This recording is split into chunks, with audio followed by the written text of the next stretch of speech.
अगर आप चाहते हैं ऐसे ही नए नए वीडियो देखने के लिए तो हमारे चैनल को सब्सक्राइब करें और बेल घंटी को दबाना ना भूलें।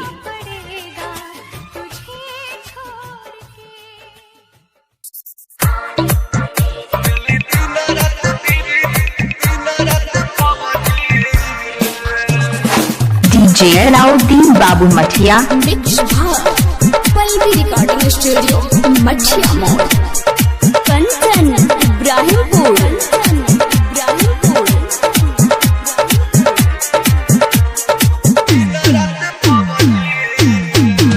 तोहके भूले खातिर लबदी रे खेली दिन रात पबदी रे।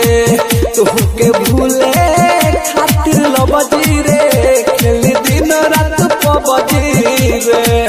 ओखिया जागता निक न लागता, ओखिया जागता निक न लागता, और खाना रोटी सब्जी रे।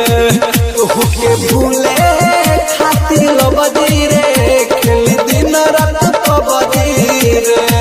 तोहके भूले खातिर लबदी रे रोज खेलता नि पबदी रे। अब कमला के छोड़बे। Mobile number 78 146 73 574। कंचन इब्राहिमपुर।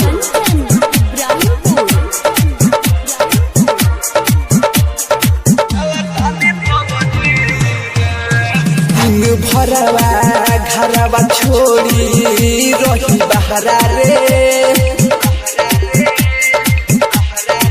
हो प्यारी कोई के धोखा दी होले जखम गहरा रे। हो दिन भरवा घरवा छोड़ी रही बहरा रे।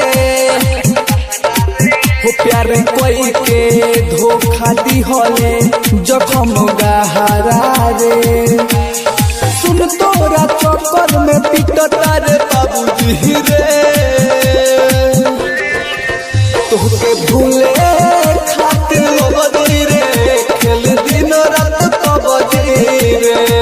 तोहके भूले खातिर लबदी रे खेल दिन रात पबदी रे।